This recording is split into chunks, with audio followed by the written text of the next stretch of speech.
딱딱한 법의 속살. 심쿵하게 파헤쳐드립니다. 본격 법조 예능 타는 감자. 오. 안녕하세요. 안녕하십니까. 오늘 저희 새 멤버가 들어왔습니다. 네, 황갑습니다. 황춘아 씨라고 네, 미모의 여성 기자를 저희가 섭외했습니다. 언제 입사했죠? 저 2007년에 까먹었어요, 이제. 입사한 것 같아요. 7년 2007년 말. 주로 사회부에 있었죠. 법조에도 좀 있었죠? 법조에도 한 2년 있었습니다. 2년. 아. 저도 정유경 기자처럼 일반인 시각에서 애청자들의 네. 눈높이에 딱 맞춰서 네, 질문하려고요. 그런 자세 좋고요. 앞으로 네. 그런 질문을 많이 해주시기 바랍니다.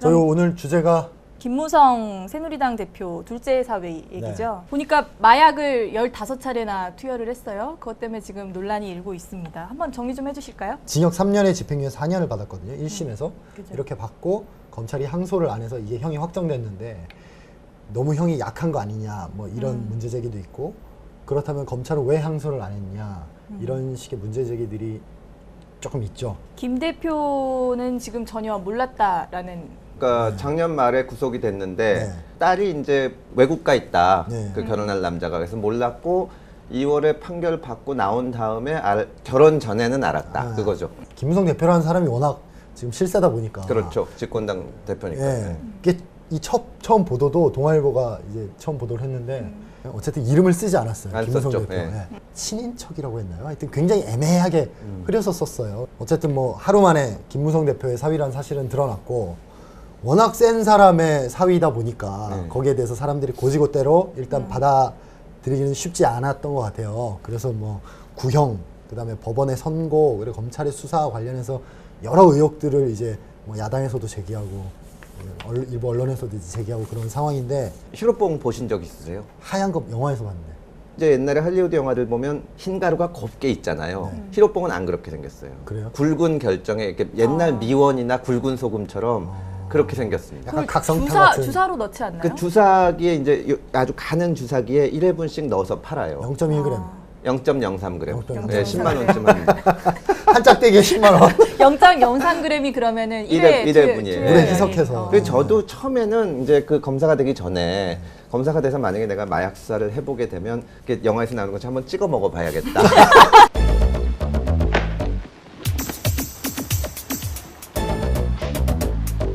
막상 보면 이게 이렇게 쌓여 있는 경우는 거의 없어요. 그리고 이제 주사기에 들어있던지 종이에 1회분 이렇게 쌓여 있는데 꼬질꼬질 지저분하고 막 주사 나서 피 묻어 있고 이래가지고 이게 만지고 싶지도 않아요. 그리고 이제 저는 그 어쩌다 보니까 초임 때 마약 사건을 좀 했는데 어떤 사람이 전화를 걸어온 거예요. 근데 이 제보라기보다는 자기가 히로뽕을 맞았는데 경찰관이 자기를 쫓아온다. 그래서 자기가 차 바퀴에 붙어서 지금 도망 다니고 있다는 전화. 아, 이거 좀. 그래서 사실 이번 사건 같은 경우에는 논점이 여러 가지인데, 일단 지금 집권당 대표 사위니까 봐준 게 아니냐 하는데 수사나 재판 당시에는 아니잖아요. 결혼하기 뭐였죠? 전이죠. 몰랐다. 그렇죠. 예, 네. 그러니까 알았건 몰랐건 딸의 남자친구. 딸의 남자친구인 네. 셈이죠. 딸의, 그러니까 이 사위는 아니고. 그래서 과연 그러니까 내 딸이 지금 연애를 하고 결혼을 하겠다고 막 이러는데 뽕쟁이였다 알고 보니. 네. 그때 내가 힘을 써가지고 이걸 빼줄 거냐. 그건 잘 모르겠거든요. 아, 그러네요. 이게 되게 망신스럽고 현실적으로 타격은 줄 텐데. 일단 헤어지라고 하는 게 근데 그런 거 떠나가지고 이제 법적으로 봤을 때 그래도 힘을 썼을 가능성이 거고, 있죠. 또 이 남자 쪽 집안 자체도 굉장히 부잣집 재력이 때문에 있는 집이고. 로비를 했을 수가 있는데, 그거를 위해서는 이 구형이 정상적이냐. 근데 3년 구형했거든요. 네. 가장 기본적으로 마약 범죄를 볼 때는 가장 나쁜 게 제조입니다. 제조. 제조는 굉장히 큰 사건이에요. 사실 마약 수사하는 검사들의 꿈이 제조범. 공장을 깨는 겁니다. 이건 되게 힘들어요. 그 다음이 이제 밀수나 또 판매범, 이것들은 대개 다 실형입니다. 그 다음에 투약인데, 이 사람은 기본적으로 투약이에요. 네. 이 사람한테 나쁜 점은 15번 했다는 거 하고, 네. 더 나쁜 점은 종류가 여러 가지라는 거예요. 이 코카인 같은 거는 드문데 엑스타시도 있고. 코카인이 필로폰하고 다른 거죠? 다르죠. 예. 코카인이 가장 센 건가? 센 거라고 얘기를 하던데요. 아니요, 맞나요? 센 거로 가게 되면은 거의 목숨이 위험한 그런 것들도 있는데, 일반적인 것 중에서는, 그러니까 코카인, 우리나라가 굉장히 이 마약 관리가 잘 된 국가거든요. 네. 사실 이 미국 같은 데는 대학생들이 많이 접하잖아요. 대마. 우리는 대마. 학교에서 접하는 경우가 거의 없고 마약이 별 세계에 좀 있는 잘 관리가 되고 있는데 전통적으로 있던 거는 일제 시대 때 그 일본 놈들이 아편? 아편, 아니 일본 놈들이 수준이 비싸네. 아편 이런 거. 히로뽕이 어디서 나왔냐면 이거 화학물인데 일제 시대 때 공장에서 일하는 사람들한테 먹인 거예요. 그러니까 아편 계통은 이게 헬렐레 하는 이게 말하자면 늘어지는 거구나. 늘어지는 거고 이 히로뽕은 각성제입니다. 아, 열심히 일하게 되는 거군요. 네, 그러니까 이제 며칠 세면서 일을 할 수 있는 그런 감각이 좋아지고 하여튼 그런 타는데 저는 안 먹어서 중독성은 어떨까요? 코카인이 중독성이 가장 강한. 중독성은 다 강합니다. 중독성은 다 강하고 담배도 엄청 예 근데 이제 어쨌거나 히로뽕이 그때부터 쭉 왔기 때문에 히로뽕은 접하기가 쉬운데 코카인은 거의 없거든요. 구하기 쉽지 않군요. 쉽지 국내에서. 않죠. 그러니까 이 사람이 여러 가지를 했다는 거는 굉장히 그 한두 번 심심풀이로 해본 거는 전통이다, 아니라는 선수다, 네, 이렇게 보시는 선수라는 거죠. 얘기고 근데 이제 그 15번이라는 거에 대해서 처음 말씀을 드리면 저희가 이제 히로뽕 사범을 아까 말씀드린 그런 식으로 한 명을 잡으면 마약 사건은 줄줄이 잡게 돼 있습니다. 혼자 하는 경우는 없으니까. 근데 이제 그런 식으로 줄줄이 잡혀오다 보면 어떤 사람은 언제 어디서 마약을 했는지가 분명한 경우가 있어요. 이 사람하고 이 사람도 이 사람이랑 했다 그러고 이 사람도 했다 그러고 그러니까 최소한 5번 한 거 자체가 특정이 되는 경우가 있고 그렇지 않고 그냥 누구랑 한 번 했다고 잡혀오면 이 사람 몇 번이나 했냐 그러면 당연히 그때 걸린 거 한 번밖에 안 했다고 하는데 이 사람이 실제로 한 번을 했는지 500번을 했는지 우린 모르잖아요. 음주운전 걸린 사람들 다 음주운전 첫 번째라고 다 주장하지만 한 100번쯤 하나 걸리죠. 실제로 한 번일 수도 있죠. 그렇지만 말하자면 3번으로 돼서 왔는데 그 사람에 비해서 한 번 한 사람을 가볍게 처벌 안 합니다. 초범이라서 집행유예다. 이거는 뭐 설득이 되는데 네. 이분의 그 투약 행태 네. 그런 것들을 봤을 때 이걸 어떻게 초범으로 간주할 수 있느냐 뭐 이렇게 심지어 얘기하시는 차에서도 했다고 나오죠. 국가마다 정책이 있습니다. 중국은 막 사용시키잖아요. 그죠. 그 경험이 있기 때문에. 근데 우리는 대체로 지금까지 투약사범은 초범은 집행유예를 해왔습니다. 네. 여기다 대고 아니 여러 종류하고 차에서도 하고 그랬으면 실형해야 되는 거 아니냐. 그러면 지금까지 정책을 바꿔야 된다. 이 주장으로는 맞는데 이 사람의 형량이 이상하다는 주장으로는 좀 어렵습니다. 무슨 말씀이에요? 마약사범 중에 가장 가볍게 처벌하는 건 뭐냐 하면 시골에 가면은 할머니 할아버지들이 양귀비 가꾸는 거 있어요. 재배 없잖아요. 전부 부인해요. 불러오면은 몰랐다. 아이고 그 바람에 날려왔다. 씨가 이게 뭐 하는 식물이냐. 근데 그래도 그거는 되게 그 기소유예나 기소돼도 뭐 이렇게 좀 벌금이요? 구속하거나 그러진 않습니다. 그러니까 논란이 이제 계속 됐어요. 네. 계속 뭐 꼬리에 꼬리를 물고 논란이 되니까 서울 동부지법에서 이례적으로 해명 자료를 냈어요. 그렇죠. 법원이 이런 논란이 벌어진다고 해명 자료 내고 그러지 않거든요. 그러지 않는데 이번에는 되게 민감하다고 생각했던 것 같아요. 그래서 해명 자료 냈는데 뭐 요지는 말씀하신 거랑 비슷합니다. 자기들이 이 법원을 비판했던 주요 포인트 중에 하나는 양형 기준보다 더 선처했다는 거거든요. 원래 양형 기준에 따르면 지금 4년 이상. 4년 이상이죠. 네. 네. 4년 이상인데 3년에 집행유예 4년을 했으니까 어쨌든 이게 크게 무리한 선고는 아닌 것이라고 이제 대법원에서도 막 해명을 하더라고요. 이제 매매로 기소가 됐지만 사실상 매매가 아니기 때문에 이제 형이 낮게 나왔다라고 그렇죠. 이제 해명이 네. 나왔잖아요. 네. 그렇죠. 진짜 영향력 있는 사람이 힘을 써가지고 봐주게 했다. 그러면 저 같으면 벌금해 줬을 것 같아요. 벌금할 수 있어요? 벌금할 수 있죠. 초범이니까라고 우기면서 벌금하든지 아니면 뭐 징역 1년에 집행유예 2년 정도 큰 부담 없이 3년에 4년은 꽤 부담이 있거든요. 왜냐하면 4년 동안 안 해야 되니까. 4년 동안 뭐라도 하면 3년을 살아야 되는데 상당히 무겁게 걸어놓은 거죠. 제가 이번 사건 판결문을 보면서 약간 재밌는 대목이 있던데 공짜로 그냥 준 경우들이 몇 개 있더라고요. 판매하는 사람 입장에서는 센 놈을 하나 걸고 있어야 자기가 잡혔을 때 걔를 불고 빠져나올 수 있어서 그런 식으로 유명한 사람한테는 좀 공짜로도 가끔 주고 그런다고 그러더라고요. 글쎄요, 근데 하여튼 시청자 여러분께 말씀드리면 뻥은 하면 안 돼요. 이게 진짜 사람이 이상해집니다. 다른 사람 의심하고 환각에 빠져서 이상한 거 하는 사람도 아까 얘기했듯이 뭐 이렇게 차바퀴에 붙어 있다거나 제가 보면은 두뇌에 가장 악영향을 주는 것은 본드고 그 다음이 히로뽕 아닌가 싶습니다. 그 왜 영화 같은 데 보면 금단 현상으로 이렇게 입을 뒤집어 쓰고 덜덜덜덜 떨고 있잖아요. 예. 그런 증상이 실제로 나타나나요? 그것까지는 못 봤습니다. 구속되면 그냥 건강하게들 잘 있더라고요. 아무튼 저희가 이 김우성 대표 사위분 사건을 계기로 마약의 세계에 대해서 깊이 탐구해봤습니다. 근데 어쨌든 사건이 갑자기 보도가 됐잖아요. 그러니까 음모론이 살살 또 하여튼 그 동아일보에서 이제 약간 뜬금없이 이제 기사가 나온 거 관련해서 이게 무슨 청와대 쪽에서 이렇게 찔러준 거 아니냐 이런 식으로 이제 호사가들이 얘기를 하고 있는데 친박이 사실 그건 진짜 결론적으로는 좀 그런 효과가 나 있는 결론적으로는. 나 있는 건 맞죠. 나 있는 건 맞는데 김무성 대표는 현실적으로 엄청난 타격을 받을 겁니다. 정치적으로. 근데 구체적인 근거가 없이 비판을 할 만한 이게 정말 사법이 썩었다고 할 만한 그런 사건인지는 잘 모르겠어요. 네. 결과 자체가 그렇게 정의에 안 부합하는 건 아닌 것 같다. 네. 뭐 이런 판단이시니까 뭐 최종적 판단은 이제 시청자분들이 하시는 걸로 하고 저희 다음 주제로 넘어가죠. 예. 아 이상득 씨, 당시 새누리당 한나라당 의원이죠. 네. 구속돼서 만기 출소하신 걸로 저는 알고 있는데 그죠. 근데 다시 수사 선상에 올랐네요. 지금 이제 포스코 수사에서 다시 이름이 나오고 있죠. 네. 포스코 수사, 뭐 포스코 얘기는 되게 오래 전부터 들은 기억이 나는데 이게 도대체 무슨 사건이죠? 이거 진짜 저도 정리하는데 너무 힘들었는데 이게 지금 6개월을 거의 만으로 채웠거든요. 그때 왜 기억나시죠? 그 이완구 국무총리가 취임 일성으로 부패와의 전쟁을 시작한다 이러면서 약간 포스코를 특정해서 얘기하면서 바로 그 다음날 검찰이 압수수색 들어가면서 시작됐던 수사거든요. 그래서 약간 정권 차원의 기획 수사 아니냐, 뭐 전 정권 뒤지기 수사 아니냐, 뭐 이런 얘기들이 나오는 와중에 이완구 국무총리가 본인 비리로 날아가면서 약간 모양새 이상해졌었는데. 그렇죠. 성완종 사건 나면서. 네, 성완종 사건이 4월에 났거든요.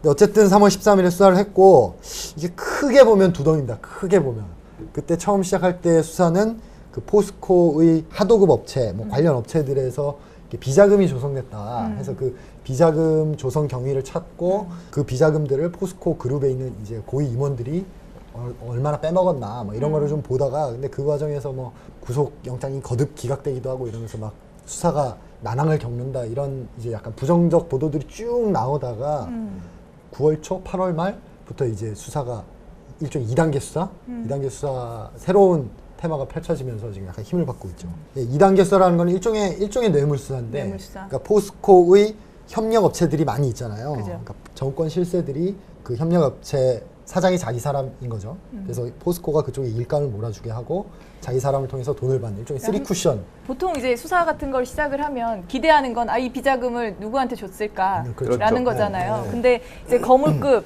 사람 우리가 기대하던 정치인이라든지 이런 사람이 전혀 안 나오다가 네. 이제 드디어 나오기 시작했다. 드디어 나오기 시작한 거죠. 쉽게 얘기하면. 이상득 가장 의원. 센 사람이 지금 이상득 전 의원이 나오고 있습니다. 네, 뭐 한 번 들어갔다 나오셨던 분이고 해서 별로 세다라는 느낌은 별로 기시감이 있죠. 네, 안 그렇죠. 드는데 예. 이게 뭐 뭐 사건 모양상은 영 별로입니다. 영포 라인 중에선 제일 센 사람. 그렇죠. 네. 예. 예방 주사를 맞아가지고. 이분의 그 언론에 보도되고 있는 혐의를 보면 근데 조금 이 혐의가 맞다면 약간 좀 치졸해 보이네요. 그러니까 최근에 또 보도 나온 거 보면 이런 식으로 한 게 이상득 의원이 4-5개 업체를 이렇게 했다는 거고 일단은 검찰 주장입니다. 그렇고 지금 이병석 전 국회 부의장도 지금 수사선상에 올랐거든요. 형식은 똑같고요. 업체와 이제 측근만 다른 건데 일종의 저는 뭐 이런 게 많이 있었겠지만 이렇게 검찰 수사 이런 걸 통해서 이렇게 쓰리 쿠션 뇌물 그건 잘 없죠. 예. 그러니까 잘 뇌물을 안 주는 드러나더라고요. 방법도 진화하는 것 같아요. 예전에는 사과박스 뭐 차량에 실어가지고 그렇죠. 주고 그냥 직접 주는데 예. 이번 같은 경우에는 딱 봤을 때는 합법적으로도 보일 수 있는 그렇죠. 방식이잖아요. 돈이 직접 그 정치인한테 오진 않으니까요. 네, 오진 그 않으니까. 정치인이 써야 할 돈을 대신 써주게 하는 네. 거죠. 이렇게 되면 이걸 정치자금법 위반의 공범 뭐 이렇게 볼 수 있을까요? 일단은 그렇게 봐야죠. 전체적으로 이게 그 하나의 스킴 하에서 이 사람을 예. 보고 준 거다라고 예. 이제 검찰은 그렇게 주로- 이제 하겠죠. 이런 분들이 얘기할 때 내가 이거 할 테니까 여기다 이렇게 얼마 이렇게 안 하거든요. 명확하게 얘기 안 예. 하죠. 예. 그냥 그런 걸로 알았다.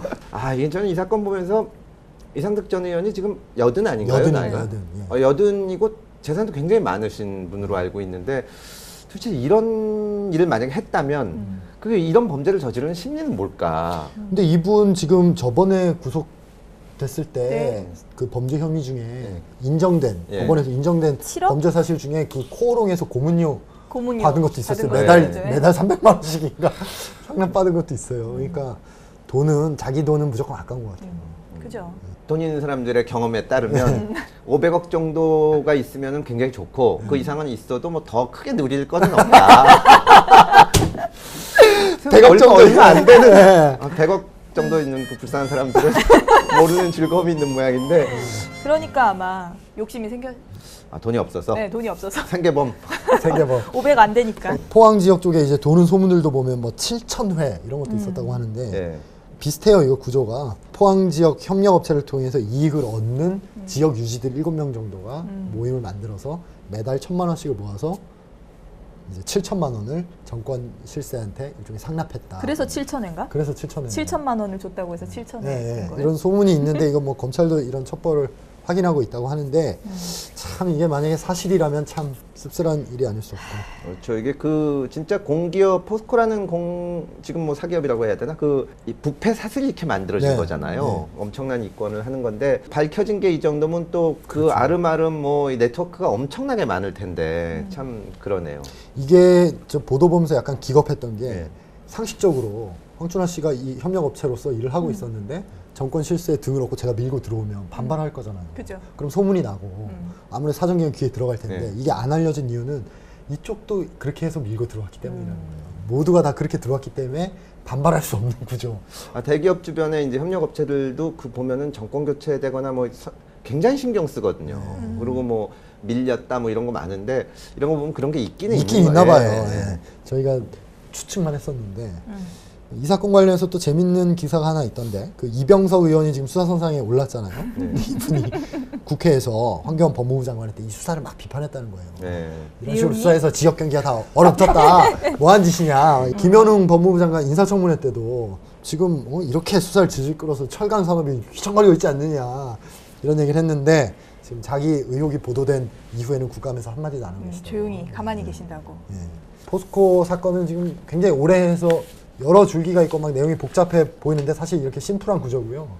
그래서 이거 관련해서는 조만간 이상득 전 의원과 이병석 의원이 소환 조사를 받는다고 하니까 아마 그때 검찰에서 내용이 좀 구체적으로 예, 나오겠네요. 구체적으로 나오면 다시 한번 저희가 정리해서 전해드리도록 하겠습니다. 언제나 기다려지는 시청자 사연 시간입니다. 안녕하세요. 불타는 감자 아들아이와 함께 재밌게 보고 있습니다. 금요일이면 따다당 하는 오프닝을 따다당 하고 나가나요? 크게 틀어요. 20살 되면 독립해야지 하고 아들에게 압박을 하고 있는 엄마입니다. 그런데 법조문마다 성년의 기준이 다른 것 같아요. 다른 성년의 기준에 대해서 설명을 해주시면 아들아이가 독립을 좀 더 촘촘하게 벌써부터 예. 준비할 수 있을 것 같습니다. 몇 살인데 벌써 이런 고민을 하시는지. 그리고 이제 제가 정 기자님을 대신해서 오늘부터 출연하게 됐었는데 정 기자님을 더 이상 볼 수 없다고 생각하니 애청자로서 무척 아쉽습니다. 그동안 낭낭하면서도 담담한 목소리와 말씀의 프로그램이 매우 안정적이었는데 부담감이 굉장히 크십니다. 이 대목을 왜 황철 씨한테 읽으라고 하는 거예요? 그러니까요. 자막으로 처리를 하시는가. 성년은 기본적으로 민법에 기준이 있는데 19세입니다.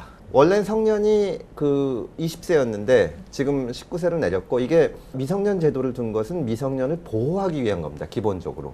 성인은 특히 거래를 했을 때 이 자기가 책임을 져야 되는데 미성년의 경우에는 덜컥 가서 만약에 돈이 있다고 무슨 뭘 산다고 하더라도 취소를 할 수 있게 해주고 또 감독을 받을 수 있게 하기 위해서 하는 건데 시대 상황이나 이런 거에 따라서 바뀌고 또 법 제도에 따라서 또 달라집니다. 그러니까 지금 선거 연령은 이것도 19세로 돼 있는데 전 세계적으로 굉장히 높습니다. 1950년대까지 21세인가 그랬다가 20세를 내려왔다가 지금 19세인데 계속 더 낮추자는 거고. 네. 왜냐하면 선거 연령을 낮추는 거는 미성년자를 보호하는 거하고 관계가 없으니까. 참정권을 넓게 보장하는 네. 거예요. 그리고 청소년 기본법 같은 걸 보면 9살부터 24세까지를 청소년으로 보고 있습니다. 그래서 법에 따라서 많이 다른데 19세를 기준으로 촘촘히 준비를 시키시면 될 것 같습니다.